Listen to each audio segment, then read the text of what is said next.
જિલ્લામાં વાતાવરણમાં બદલાયેલો જોવા મળી રહ્યો છે। હળવદ શહેરમાં ગાળાડીબાંગ વાદળો ઘેરાયા છે। મોરબી શહેર અને ગ્રામ્ય પંથકમાં વાદળછાયા વાતાવરણ વચ્ચે ધીમી ધારે વરસાદની શરૂઆત થઈ છે। હળવદ તાલુકાના ગ્રામ્ય વિસ્તારોમાં કમોસમી વરસાદથી ખેડૂતોની ચિંતા વધી છે। બુટાવડા, લીલાપુર, ઘનશ્યામપુર, ટીકર સહિતના ગામોમાં કમોસમી વરસાદ ખાબક્યો છે। જૂનાગઢના સાસણગીરમાં અનરાધાર આફત। છેલ્લા 1 કલાકથી કમોસમી અનરાધાર આફત। 1 કલાકમાં સાસણગીર 2 ઇંચથી વધુ વરસાદ। ભારે વરસાદને કારણે સાસણની નદીઓ વહેતી થઈ હોય તેવા પણ દ્રશ્યો જોવા મળી રહ્યા છે। જે નદીઓ સુકાઈ ગઈ હતી તે સાસણની શેરીઓમાં નદીઓ વહેતી હોય તેવા દ્રશ્યો હાલમાં સમગ્ર પંથકમાં ચોંકાવનારા પણ જોવા મળી રહ્યા છે।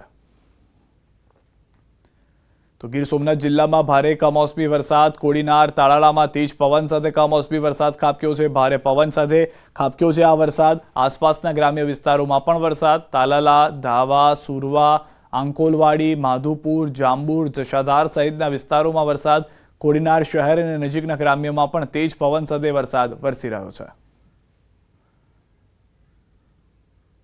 ગિરગઢડાના ઉમેદપરા ગામે વીજળી પડી છે। ઉમેદપરા નાળિયેરીના ઝાડ પર વીજળી પડી। વીજળી પડતા નાળિયેરીનું ઝાડ સળગી ઉઠ્યું હતું। વીજળીના નજારાથી બાળકોમાં નાસભાગ મચી ગઈ હતી। જે દ્રશ્યો આપ જોઈ રહ્યા છો તે પ્રમાણેના દ્રશ્યોનું સર્જન થયું હતું। આણંદ જિલ્લામાં પણ સાર્વત્રિક વરસાદ છે। ધોધમાર વરસાદ ખાબકતા ઠેર ઠેર ભરાઈ ગયા છે પાણી। વિદ્યાનગર રોડ પર પાણીમાં બંધ પડી ગયા છે વાહનો। પેટલાદમાં બસ સ્ટેન્ડ પાસે ઓવરબ્રિજ નીચે પાણી ભરાયા છે। ચીખોદરા ચોકડી પર પાણી ભરાતા વાહન ચાલકો અટવાયા છે। કમોસમી વરસાદને કારણે ઉનાળુ પાકને વ્યાપક નુકસાન થયું છે। ડાંગર અને બાજરીના પાકને પણ મોટું નુકસાન થયું છે। અમદાવાદ વડોદરા એક્સપ્રેસ હાઈવે પર વિઝિબિલિટીમાં પણ સતત ઘટાડો જોવા મળી રહ્યો છે। ગામમાં પણ ધોધમાર વરસાદ થયો છે। ભારે પવન અને ગાજવીજ સાથે આ વરસાદ વરસ્યો હોવાની જાણકારી છે। ધોધમાર વરસાદ વરસ્યો છે। કેટલાક સ્થળોએ ભારે પવનના કારણે વૃક્ષો ધરાશાયી થયા છે। ધોધમાર વરસાદથી વાતાવરણમાં ઠંડક પ્રસરી ગઈ છે। કેટલાક વિસ્તારોમાં ભારે પવનને કારણે વીજ પુરવઠો બંધ કરાયો છે। માવઠાને કારણે ખેતી અને બાગાયતી પાકોને નુકસાન છે। તો દ્રશ્યો પણ આપ જોઈ રહ્યા છો। નદીઓ વહેતી હોય ભર ઉનાળે, આ જૂન, જુલાઈ કે ઓગસ્ટનું ચોમાસું હોય તેવા દ્રશ્યો જોવા મળે છે। પરંતુ જૂનાગઢમાં ભર ઉનાળે મે મહિનાના મધ્યની શરૂઆત પહેલા જ આ રીતની પરિસ્થિતિ જે છે તે જોવા મળી રહી છે। મે મહિનાની અંદર ભારે તડકાની લોકોને આશા અપેક્ષા હોય છે અથવા સહનશક્તિ હોય છે, પરંતુ જે રીતનો વરસાદ, જે રીતના હાલના ઝરણા વહેતા થયા છે, નદીઓ રસ્તા ઉપરથી વહેતી થઈ રહી છે, સૌ કોઈને આશ્ચર્યચકિત અને નુકસાનિત કરી રહ્યું છે। તો જૂનાગઢ શહેરમાં ધોધમાર વરસાદ, ભારે પવન સાથે ધોધમાર વરસાદ। શહેરના જુદા જુદા વિસ્તારોમાં વરસાદી માહોલ છે। ધોધમાર વરસાદથી રસ્તા પર પાણી ફરી વળ્યા છે। કમોસમી વરસાદથી ખેડૂતો પણ ચિંતિત છે। જુદા જુદા વિસ્તારોમાં વરસાદી માહોલના દ્રશ્યો કે ફક્ત વરસાદ નથી થઈ રહ્યો, ભારે પવન છે જે સાયક્લોનિક પરિસ્થિતિનો સામનો કરવા માટે તૈયારી રાખવાની હતી તે પ્રમાણેનો જ હાલમાં માહોલ પણ જોવા મળી રહ્યો છે। ભારે પવન સાથે વરસાદ થઈ રહ્યો છે। પવનની ગતિ પણ વધારે જોવા મળી રહી છે। જૂનાગઢ જિલ્લામાં વરસાદી માહોલના બિલખામાં ધોધમાર વરસાદ છે। હવામાન વિભાગની આગાહીના પગલે વરસાદી માહોલ હજી પણ યથાવત છે। બિલખામાં લોકોના ઘરના અંદર પાણી ઘૂસી ગયા હોય તેવા દ્રશ્યો સામે આવ્યા છે। ભારે વરસાદથી ઠંડક પ્રસરી ગઈ છે। ભર ઉનાળે ચોમાસા જેવો માહોલ સર્જાઈ ગયો છે। રસ્તા પર પણ પાણી ફરી વળ્યા છે। તો જૂનાગઢ શહેરમાં ધોધમાર વરસાદ, પવનના જોર સાથે વરસાદની એન્ટ્રી થઈ છે। જૂનાગઢમાં ચોમાસાને શરમાવે તેવા કમોસમી વરસાદથી લોકોના જનજીવન પર અસર થઈ છે। પહેલા જોરદાર પવન ફૂંકાયો અને ત્યારબાદ વરસાદની તોફાની ઇનિંગની શરૂઆત થઈ। કમોસમી વરસાદે જુદા જુદા વિસ્તારોને બાંધમાં લીધા। આફતના વરસાદથી શહેરીજનોની સાથે ખેડૂતોની પણ ચિંતા વધી ગઈ છે। રાજ્યમાં છેલ્લા 3 દિવસથી કમોસમી વરસાદે કહેર વર્તાવ્યો છે, ત્યારે આજે જૂનાગઢમાં ફરી ધોધમાર વરસાદની એન્ટ્રી થઈ છે। મિની વાવાઝોડા સમાન પવન ફૂંકાયો, રસ્તા પર ધૂળની ડમરીઓ ઉડી। આ સમયે પવનની આડે જે આવ્યું તેને તે લેથું ગયું। દ્રશ્યોમાં દેખાય છે તે મુજબ હોર્ડિંગ્સ પણ ઉડવા લાગ્યા। લોકો પોતાને બચાવવા નજરે પડ્યા।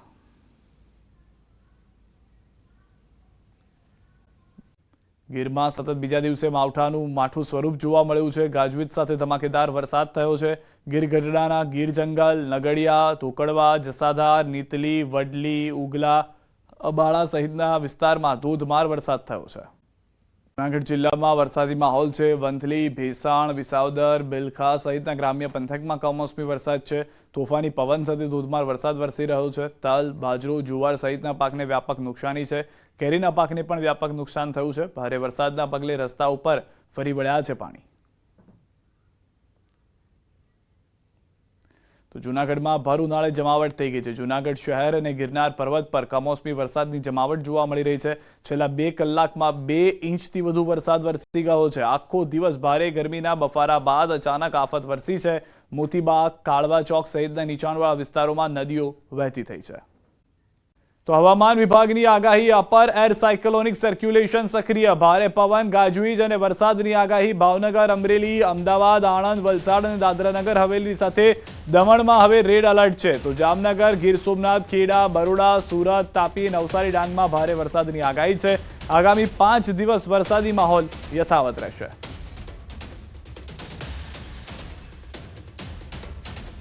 आज का जो फोरकास्ट है, एक सिनोप्टिक सिचुएशन पहले बता देते हैं। नॉर्थ वेस्ट एमपी के ऊपर एक साइक्लोनिक सर्कुलेशन परसिस्ट कर रहा है 0.9 किलोमीटर अबव मीन सी लेवल, और नॉर्थ ईस्ट अरेबियन सी से एक ट्रफ लाइन अक्रॉस गुजरात से वो साइक्लोनिक सर्कुलेशन का सेंटर तक पास कर रहा है। आइसोलेटेड जो जहाँ रेड वार्निंग दिया हुआ है, आइसोलेटेड जगह में भावनगर, अमरेली में तो एक्सट्रीमली हैवी रेनफॉल का वार्निंग है, और जो अहमदाबाद, आनंद एंड जो साउथ में जो डिस्ट्रिक्ट दिया गया है, इसमें वेरी हैवी रेनफॉल का वार्निंग दिया गया है। માં હળવા પૂરની આશંકા છે। 9 જિલ્લામાં પૂરની સંભાવના છે। હવામાન વિભાગે જાણકારી આપી છે। ભરૂચ, છોટાઉદેપુરમાં પૂરની સંભાવના વ્યક્ત કરવામાં આવી રહી હોવાની પણ જાણકારી મળી રહી છે। આપને જણાવી દઈએ કે જે રીતનું વરસાદની પરિસ્થિતિ છે, નર્મદા, સુરત, તાપીમાં પણ પૂરની સંભાવના, વડોદરામાં પણ હળવા પૂરની સંભાવના છે। અમરેલી, ભાવનગર, સુરેન્દ્રનગરમાં પણ પૂર સંભવ છે।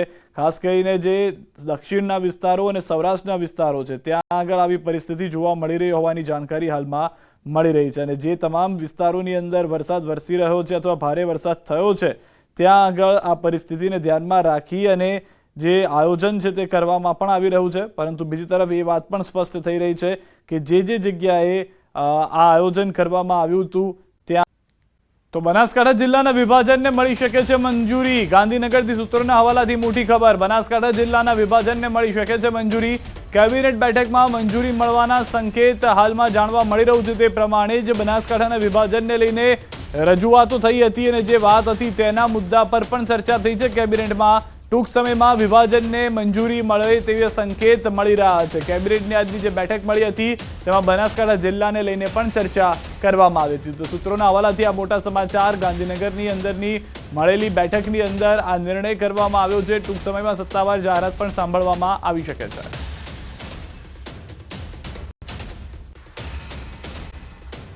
તો મહેસાણાના દૂધસાગર ડેરી ખાતે પણ મોક ડ્રીલ યોજાઈ હતી। ભાજપ ધારાસભ્ય, સાંસદ સભ્ય પણ ઉપસ્થિત રહ્યા હતા। નેતાઓની હાજરીમાં મોક ડ્રીલ થઈ હતી। આગની ઘટનાના સંદર્ભે યોજાયું મોક ડ્રીલ। સાયરન વાગવાની સાથે મોક ડ્રીલ, એમ્બ્યુલન્સ અને ફાયર બ્રિગેડની ટીમો પણ પહોંચી હતી અને તે પણ મોક ડ્રીલમાં સામેલ થઈ હતી। દૂધસાગર ડેરી ખાતે હાલમાં મોક ડ્રીલ યોજવામાં આવી રહી છે। તમે જોઈ શકો છો અહીંયા આગ લાગી છે અને તે પ્રમાણે જે ફાયર ફાઈટરની હોય છે ઘટના સ્થળે પહોંચી છે, એમ્બ્યુલન્સ પહોંચી છે, જે લોકો હોય છે તેને સારવાર આપવામાં આવી રહી છે। સમગ્ર મોક ડ્રીલનું આયોજન હાલ વહીવટી તંત્ર દ્વારા કરવામાં આવી રહ્યું છે। તો જો આગામી દિવસોમાં આવી કોઈ ઘટના બને તો કઈ રીતે તેને પહોંચી વળાય તે રીતે આજે સમગ્ર મોક ડ્રીલનું જે આયોજન કરવામાં આવ્યું છે। મહેસાણા જિલ્લાની વાત કરીએ તો 5 જગ્યાઓ પર આ મોક ડ્રીલનું આયોજન કરવામાં આવ્યું છે। Mehsana Dudhsagar dairy, ONGC, Munja APMC, Dharoi dam અને વાત કરીએ તો મારુતિ ખાતે આ જે મારુતિ પ્લાન્ટ છે ત્યાં ખાતે આ આયોજન કરવામાં આવ્યું છે। સમગ્ર જે આ જે મોક ડ્રીલનું આયોજન કર્યું છે તેમાં સાંસદ સભ્ય સહિત જે અધિકારીઓ હોય છે તે પહોંચ્યા છે અને સફળ મોક ડ્રીલનું હાલમાં મહેસાણા ખાતે આયોજન કરાયું છે। કેતન પટેલ, ન્યૂઝ 18 ગુજરાતી, મહેસાણા। યોજાઈ રહી છે ડાંગ, ભરૂચ, નવસારી, નર્મદા, સુરત, વડોદરા, તાપી, જામનગર, કચ્છ, દેવભૂમિ, દ્વારકા, ગીર સોમનાથ, મોરબી, બનાસકાંઠા, પાટણ, મહેસાણા, ભાવનગર, ગાંધીનગર, અમદાવાદ જિલ્લાનો સમાવેશ થાય છે। એક સાથે વાગશે સાયરન। અલગ અલગ 2 પ્રકારના સાયરન વાગ્યા।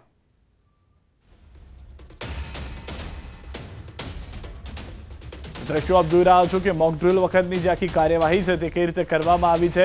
આ એક રીતે આપ સમજીને ચાલો કે પ્રેક્ટિસ છે અથવા તો એક ડમી રીતે આખી પરિસ્થિતિ ઊભી કરવામાં આવી છે, જેમાં પોલીસ પણ હોય, અન્ય કર્મચારીઓ પણ હોય કે જે સામાન્ય જનતાને પણ મદદરૂપ થાય કે જ્યારે કોઈ અન્ય દેશ તરફથી આપણા દેશ ઉપર હુમલો થાય, આપણા વિસ્તારમાં હુમલો થાય તો પોતાના જીવ બચાવવા માટે શું કરવું જોઈએ। રાજ્ય સરકાર દ્વારા ગુજરાતના વિવિધ જિલ્લાઓમાં છે તે મોક ડ્રીલનું આજે આયોજન કરાયું હતું. ભારત પાકિસ્તાનની જે તણાવની સ્થિતિ હતી તેને લઈને આ આયોજન છે તે કરવામાં આવ્યું હતું. કચ્છની જો વાત કરવામાં આવે તો કચ્છમાં 3 જગ્યાએ આ મોક ડ્રીલ છે તેનું આયોજન કરવામાં આવ્યું હતું. જેમાં કરવામાં આવ્યું હતું તો નલિયા ખાતે તેમજ ખંભાત ખાતે છે તે આયોજન કરવામાં આવ્યું હતું. હું આ સંદર્ભે મને રસોઈ બતાવીશ કે ભુજ પોલીસ પરેડ ગ્રાઉન્ડના દ્રશ્યો છે જ્યાં પાસે મોક ડ્રીલનું છે તે આયોજન કરવામાં આવ્યું છે, જ્યાં પાસે વિવિધ પોલીસ છે, પીજીવીસીએલ છે, રેડક્રોસ છે, એનસીસી છે, અહીંયાની સી ટીમ છે સહિતની ટીમો છે તેના દ્વારા અહીંયા મોક ડ્રીલનું છે તે આયોજન કરવામાં આવ્યું હતું. અને જ્યારે દ્રશ્યોમાં જોઈ રહ્યા છો કે હાલ મોક ડ્રીલ છે તે શરૂ છે અને લોકોને જ્યારે હુમલો થાય છે ત્યારે કઈ રીતના બચાવની કામગીરી કરવાની હોય છે તે અંગે છે તે સમજ આપવામાં આવે છે. જ્યારે બોમ્બ વિસ્ફોટ થાય છે ત્યારે લોકોને શું કરવું તેની છે તે જાણકારી આપવામાં આવી રહી છે. અને ચોક્કસથી ભુજમાં વાત કરીએ તો ભુજ વિસ્તારના અનેક લોકો છે તે આ મોક ડ્રીલ જોવા માટે પણ ઉમટ્યા છે અને લોકોને છે તે પૂરતી માહિતી પૂરી પાડવામાં આવી હતી આ મોક ડ્રીલમાં. 7 થી 8 સુધી પૂર્વ ગુજરાતમાં થશે અંધારપટ. નર્મદા, ભરૂચ, નવસારીમાં અંધારપટ રહેશે. સુરત, વડોદરા, તાપીમાં થશે અંધારપટ અને 8 થી 8:30 દરમિયાન સૌરાષ્ટ્રમાં અંધારપટ રહેશે. જામનગર, કચ્છ, દ્વારકામાં અંધારપટ છવાશે. મોરબી, ગીર સોમનાથમાં છવાશે અંધારપટ. 8:30 થી 9 દરમિયાન છવાશે અંધારપટ. બનાસકાંઠામાં, મહેસાણામાં, અમદાવાદ, ગાંધીનગર અને ભાવનગરમાં. તો આ તમામ જે જિલ્લાઓ અને શહેરો છે ત્યાં આગળ તબક્કાવાર અડધી કલાકનો અંધારપટ જે છે તે કરવામાં આવશે. સૌથી વધારે મહત્વની વાત એ છે કે આ મોક ડ્રીલનું આયોજન કરવામાં આવ્યું છે. જે રીતે ભારત તરફથી આખું એક ઓપરેશન ચલાવવામાં આવ્યું સિંદૂર, જેમાં આતંકીઓનો ખાત્મો કરવામાં આવ્યો, પરંતુ આતંકીઓના એ આંકાઓને એને લઈને પેટમાં દુખી રહ્યું છે. તો જો એનો પેટનો દુખાવો વધી જાય અને તે કોઈ કાર્યવાહી કરે તો તે પહેલાથી જ ભારતે તૈયાર રહેવાનું છે. તો કચ્છમાં 3 જગ્યાએ સિવિલ ડિફેન્સની મોક ડ્રીલ યોજાઈ છે. ભુજના પોલીસ પરેડ ગ્રાઉન્ડ ખાતે યોજાઈ હતી મોક ડ્રીલ. પોલીસ, એનસીસી અને હેલ્થ વિભાગ, હોમગાર્ડ, રેડક્રોસ, સિવિલ ડિફેન્સ વિભાગ, મહિલા police, she team, PGVCL, RNB, forest વિભાગના કર્મચારીઓ મોક ડ્રીલમાં જોડાયા હતા. મોટી સંખ્યામાં નાગરિકો પણ આ મોક ડ્રીલમાં જોવા ઉમટ્યા હતા. યુદ્ધના સાયરન વાગ્યા બાદ કઈ રીતે સ્વ બચાવ કરવા અથવા બચાવ કામગીરી માટે આવેલ કર્મચારીઓને કઈ રીતે કામગીરી કરવી એ અંગે માર્ગદર્શન આપવામાં આવ્યું. અભિનંદન ભારતીય ફોજને. આપણે જે કહ્યું હતું એ કરી બતાવ્યું છે. સબળ નેતૃત્વ, ઈચ્છા શક્તિ ધરાવતું નેતૃત્વ, આપણી સબળ આર્મી, નેવી, એરફોર્સ, ખૂબ પરાક્રમી આપણું ફોજ છે. અને જે મોદી સાહેબે કીધું હતું કે હમ ઘર મેં ઘુસ કે મારેંગે, આજે આપણે એમના ઘરમાં ઘુસીને માર્યા છે. આ ઓપરેશન સિંદૂર પ્લાન કરવામાં આવ્યું અને આપણે આફાજેટ કરીને તાબડતોબ કરવાની જે વાત હતી એમાં સંમત નહોતા. અને આયોજનબદ્ધ સ્ટ્રેટેજિક એપ્રોચથી અને પ્રિસાઇઝ પિન પોઈન્ટ ટાર્ગેટ કરવા માટે અને આતંકવાદીઓને જ મારવા માટે, કારણ કે એમાં કોઈ સિવિલિયનની પણ હાનિ નથી કરી. આપણે મિલિટરીના કોઈ એસ્ટાબ્લિશમેન્ટ ઉપર આપણે નથી એટેક કર્યો. એટલે પ્રિસાઇઝલી ત્રાસવાદીઓના જે અડ્ડા હતા ને ટ્રેનિંગ સેન્ટરો એને આપણે નેસ્ત નાબૂદ કર્યા છે. એમાં જૈશ-એ મોહમ્મદનો, જમાતુદ દાવાનો, લશ્કરે તોયબાના આ બધા જે હાફિઝ સઈદ, અઝહર મોહમ્મદ અને એ બધાના જે અડ્ડા હતા ને એને તોડ્યા છે.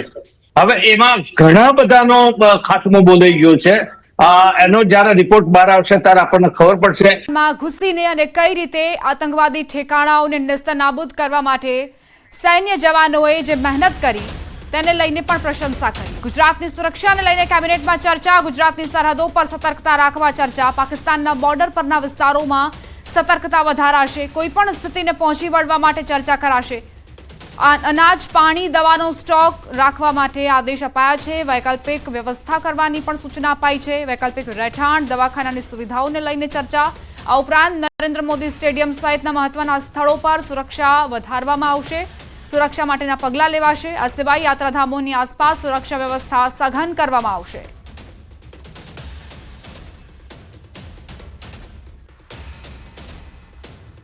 યુદ્ધની સ્થિતિ દરમિયાન કોઈ પણ પ્રકારની અવ્યવસ્થા ન સર્જાય તે માટે આ ચર્ચા કરવામાં આવશે. કેબિનેટમાં તમામ મુદ્દાઓને આવરી લેવામાં આવશે.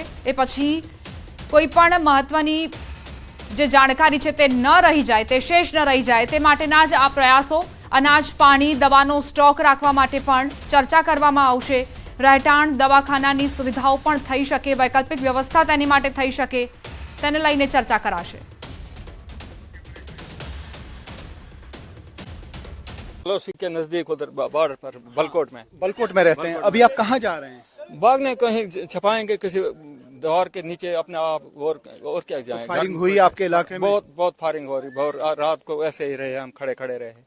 हाँ, तो अब अपने इलाकों से निकल के कहाँ जा रहे हैं? घर बारामूला का की पता नहीं है मुझे, ये बारामूला किसी और जगह में जहाँ पर पैसा भी नहीं है साथ। तरफ? इलाके में हूँ, काफी तनाव है यहाँ पे और लोग यहाँ से घरों को छोड़ के निकल रहे हैं और इनका इवैक्यूएशन भी कराया जा रहा है। आप बताइए कितना तनाव है इस एरिया में?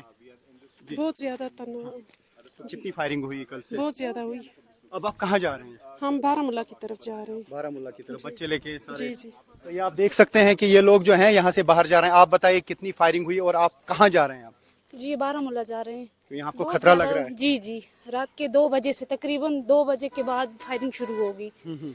तो रात हम पूरी रात को इसी तरह रहे हैं। इस वक्त फिर कहीं जाना पड़ेगा, क्या करें, बच्चे हैं छोटे छोटे। अच्छा, तो छोटे छोटे बच्चों को लेके अब लोग जा रहे हैं क्योंकि यहाँ पे आप देख सकते हैं गाड़ियाँ इन्होंने लाई हैं यहाँ पे, और अब जिसको जहाँ लगता है कि वो सेफ एरिया की तरफ जा सकता है, बच्चों को लेके वो जा रहे हैं क्योंकि यहाँ पे लगातार धमाके हो रहे हैं, शेलिंग हो रही है। हम बिल्कुल उसी रेंज में हैं जहाँ पे शेलिंग हो रही है। ये पूरा इलाका जो है ये फायरिंग रेंज में है, मेन उड़ी का एरिया है ये।